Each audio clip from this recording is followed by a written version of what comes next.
ในทุกๆด้านของชีวิตไม่ว่าจะเป็นเรื่องงานความรักหรือแม้กระทั่งการเมือง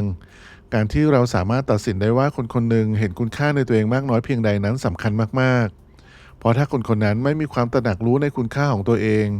เขาหรือเธอคนนั้นก็จะขาดความเป็นผู้ใหญ่ทางอารมณ์และคุณคงรู้อยู่แล้วว่าการข้องเกี่ยวกับคนที่ไม่เติบโตทางอารมณ์นั้นมีความเสี่ยงยังไงบ้างในพอดแคสต์นิววีรชัยวันนี้ ถ้าคุณอยากจะเรียนรู้วิธีจับสัญญาณของความตระหนักรู้ในคุณค่าของตัวเองที่ต่ำกว่าปกติมาลองฝึกฝนตัวเองให้สังเกตสัญญาณทั้ง7ประการนี้ได้เลยครับ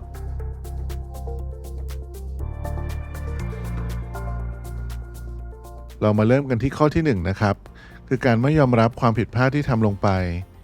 ความไม่ยอมรับความผิดพลาดนั้นบ่อยครั้งเป็นสัญญาณของความไม่มั่นคงในตัวเองอย่างลึกซึ้งเพราะเมื่อใครสักคนไม่สามารถยอมรับความผิดพลาดเล็กๆน้อยๆที่ทำลงไปแล้วได้มันบ่งบอกว่าพวกเขารู้สึกกลัวและรู้สึกว่าตัวเองด้อยค่ากว่าคนอื่นๆน่าเสียดายที่ความกลัวการตรวจสอบจากภายนอกหรือการตัดสินจากคนอื่นนี้ยังทำให้พวกเขากลัวการตรวจสอบจากตัวเองอีกด้วยหรืออาจพูดได้ว่ามันยากที่จะมีความตระหนักรู้ในคุณค่าของตัวเองหากคุณไม่ยอมเปิดเผยและยอมรับความเปราะบางของตัวเองบ้างในทางกลับกันหากมีความยินดีในการยอมรับความผิดพลาดที่เกิดขึ้นจะเป็นการบ่งบอกถึงความแข็งแกร่งทางจิตใจและความเป็นผู้ใหญ่ทางอารมณ์มันบ่งบอกว่าคุณมีความเข้าใจที่จะรู้ว่าถึงแม้ความผิดพลาดจะเป็นส่วนหนึ่งของชีวิตของเราแต่มันไม่ได้มากำหนดชีวิตทั้งหมดหรือชีวิตที่เหลือของเราดังนั้นการที่จะกลายเป็นคนที่มีความตระหนักรู้ในคุณค่าของตัวเองมากขึ้นจึงจำเป็นต้องมีความกล้าที่จะเปิดเผยและยอมรับความเปราะบางของตัวเองอย่างจริงใจสุดท้ายคุณจะมองเห็นคุณค่าภายในของตัวเองได้อย่างไรหากคุณไม่ยอมเปิดใจเลย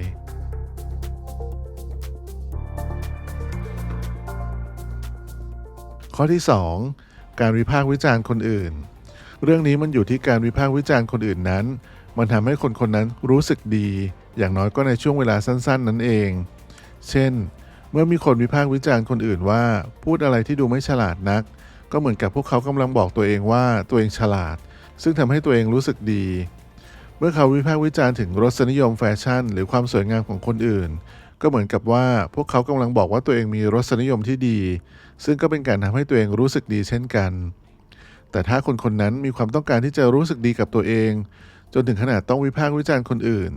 สิ่งนี้มันบอกอะไรเกี่ยวกับพวกเขาบ้างเพราะเมื่อคุณพยายามที่จะรู้สึกดีกับตัวเองตลอดเวลา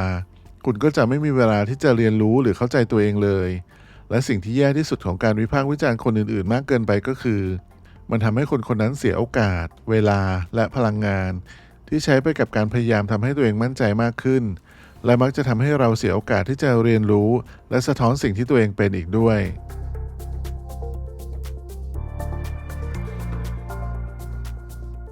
ข้อที่3การเด็กเลี่ยงการตัดสินใจที่ยากการที่ไม่สามารถตัดสินใจอะไรก็ตามอยู่เป็นประจำมักหมายถึงการขาดความมั่นใจในตัวเองและกลัวที่จะถูกตัดสินหรือกลัวการทำผิดพลาดแต่อาจจะมีคำถามว่านี่เกี่ยวข้องกับความตระหนักรู้ในตัวเองอย่างไรคนที่มีความตระหนักรู้ถึงคุณค่าในตัวเองมักจะทำการทดลองทางจิตวิทยาเป็นจำนวนมากเพราะแทนที่จะเพียงแค่ยอมรับความคิดที่ว่าคนอื่นจะคิดว่าฉันโง่ถ้าฉันพูดขึ้นมาและแสดงความคิดเห็นพวกเขาจะลองทดสอบความคิดเหล่านั้นแทนคนที่มีความตระหนักรู้ในคุณค่าของตัวเองจะใช้ข้อมูลที่เกิดขึ้นจริงไม่ใช่แค่ทฤษฎีเพื่อเลือกการกระทำของพวกเขาเองในทางกลับกันเมื่อคนขาดความตระหนักรู้ในคุณค่าของตัวเองมันมักหมายความว่าพวกเขาเพียงแค่ยอมรับสิ่งที่จิตใจของตัวเองบอกพวกเขาเช่นสถานการณ์เมื่อไปดูหนังกับเพื่อนเราอาจจะโกรธแน่ๆเลยถ้าแนะนำหนังโรแมนติกคอมเมดี้ที่เราอยากดูออกไปงั้นคงจะดีกว่าเนาะถ้าจะเลือกตามคำแนะนำของเพื่อนๆที่อยากดูในวันนี้หรืออีกสถานการณ์ที่เป็นการคุยกับตัวเองว่าฉันแค่รู้สึกไม่มีแรงจูงใจเท่าไหร่นะงั้นฉันทำมันพรุ่งนี้ละกันเมื่อคนเหล่านั้นหลีกเลี่ยงการตัดสินใจที่ยากโดยการเป็นคนที่ไม่กระตือรือร้นหรือเลื่อนลอยมันมักเป็นสัญญาณว่าพวกเขาไม่พร้อมที่จะมองดูจิตใจตัวเองอย่างเป็นกลางจริงๆและถ้าพวกเขาทำไม่ได้พวกเขาก็จะกลายเป็นแค่ทาสของความคิดหรือความรู้สึกที่ผ่านเข้ามาในขณะนั้นเท่านั้นเอง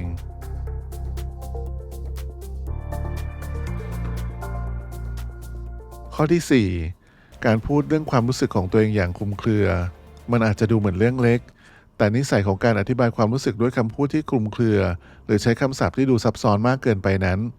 บ่อยครั้งมักจะเป็นกลไกการหลีกเลี่ยงอย่างหนึ่งเช่นการบอกว่าฉันแค่รู้สึกไม่ดี ง่ายกว่าการบอกว่าฉันรู้สึกเศร้าการบอกว่าฉันแค่รู้สึกเครียดง่ายกว่าการบอกว่าฉันกำลังโกรธมากเลยนะในตอนนี้แต่นี่คือเรื่องที่ต้องรู้ในประเด็นนี้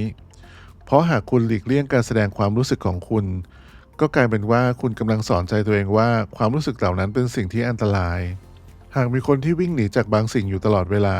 แม้กระทั่งความรู้สึกของตัวเองก็ไม่น่าแปลกใจเลยที่จิตใจจะตีความเหล่านั้นว่าเป็นสิ่งอันตรายในทางตรงกันข้ามคนที่มีความตระหนักรู้ในคุณค่าของตัวเองจะเข้าใจว่าเพียงแค่บางสิ่งทำให้รู้สึกไม่ดีไม่ได้หมายความว่ามันเป็นสิ่งไม่ดีไปซะทั้งหมดซึ่งหมายความว่าพวกเขามีโอกาสมากขึ้นที่จะใช้ภาษาที่เรียบง่ายไม่ใช่คำศัพท์ที่ซับซ้อนหรือดูคลุมเครือเพื่ออธิบายว่าพวกเขารู้สึกอย่างไร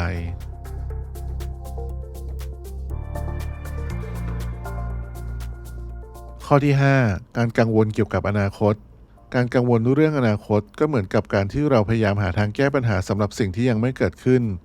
หรือปัญหาที่เราแก้ไม่ได้ทันทีในตอนนี้นั่นหมายความว่าการกังวลแบบนี้ไม่ได้ช่วยอะไรเลยแต่กลับทำให้เราเสียเวลาของเราไปอีกปัญหาของการคิดมากโดยไม่ได้ผล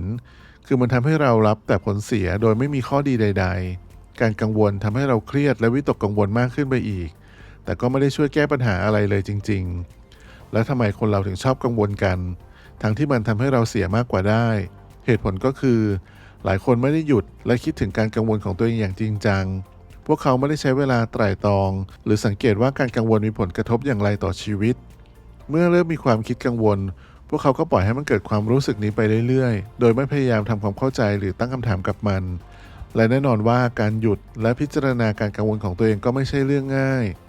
แต่ถ้าเรายอมรับและพร้อมที่จะเรียนรู้เกี่ยวกับความกังวลของเราเองโอกาสที่เราจะสามารถปลดปล่อยความกังวลให้มันหายไปได้ก็จะเพิ่มขึ้น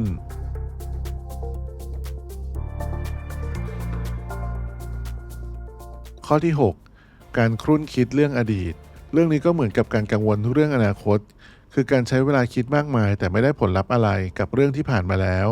และเมื่อคนเราใช้เวลามากเกินไปกับการครุ่นคิดและมัวแต่คิดถึงความผิดพลาดความสูญเสียหรือความล้มเหลวในอดีตก็มักจะนำพาไปสู่ความทุกข์ทางอารมณ์ได้มากเช่นกันซึ่งแน่นอนว่าเรื่องนี้ไม่มีข้อดีใดๆเลยหากไม่มีการคิดหรือการตระหนักถึงคุณค่าของตัวเองมันง่ายมากที่จะตกอยู่ในวงจรของการคุ้นคิดถึงแต่เรื่องในอดีตเพราะในขณะนั้นมันอาจทำให้เรารู้สึกดีการคิดให้ความรู้สึกเหมือนเรามีโอกาสในการควบคุมสิ่งต่างๆหรือสถานการณ์ต่างๆและเมื่อคนไม่มีความตระหนักถึงคุณค่าในตัวเองหรือความเป็นผู้ใหญ่ทางอารมณ์ในการยอมรับว่า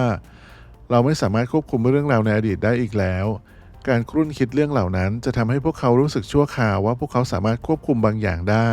และเมื่อคนขาดการตระหนักถึงความต้องการควบคุมสิ่งต่างๆแม้มันจะเป็นสิ่งที่เป็นไปไม่ได้มันมักจะนำไปสู่นิสัยของการครุ่นคิดและแน่นอนว่าจะมีผลกระทบต่ออารมณ์ที่ตามมาไม่ว่าจะเป็นความอับอายความรู้สึกผิดความเศร้าการตัดสินตัวเองอย่างรุนแรงและความเสียใจสิ่งที่ควรทำก็คือคิดถึงความผิดพลาดและความสูญเสียในอดีตได้และยอมรับมันและอย่ามัวแต่จมอยู่กับการครุ่นคิดเรื่องเหล่านั้น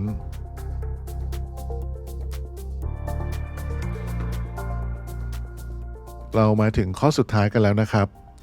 ข้อที่7การสังเกตเฉพาะอารมณ์ที่แสดงออกอย่างชัดเจนแม้ว่าปกติเราจะรู้สึกได้หลากหลายอารมณ์ในเวลาเดียวกัน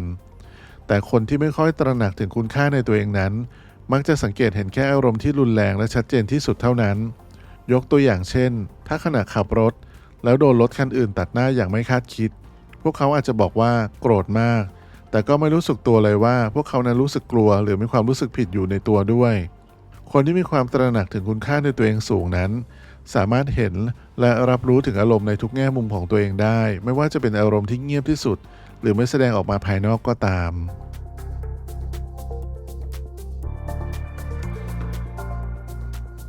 ขอบคุณทุกคนที่ร่วมเดินทางกับเราไปในวันนี้นะครับหวังว่าทุกคนจะพบกับแรงบันดาลใจและความรู้ใหม่ๆจากเราขอฝากให้เพื่อนๆแบ่งปันความคิดเห็นของทุกคนเกี่ยวกับรายการในตอนนี้ได้ที่ช่องคอมเมนต์และอย่าลืมกดติดตาม YouTube นิววีรชัยเพื่อจะได้ไม่พลาดรายการใหม่ๆจากเราในทุกเช้าวันจันทร์พุธศุกร์ขอให้เพื่อนๆมีวันที่สดใสและเต็มไปด้วยพลังแล้วพบกันใหม่ในตอนถัดไปนะครับวันนี้สวัสดีครับ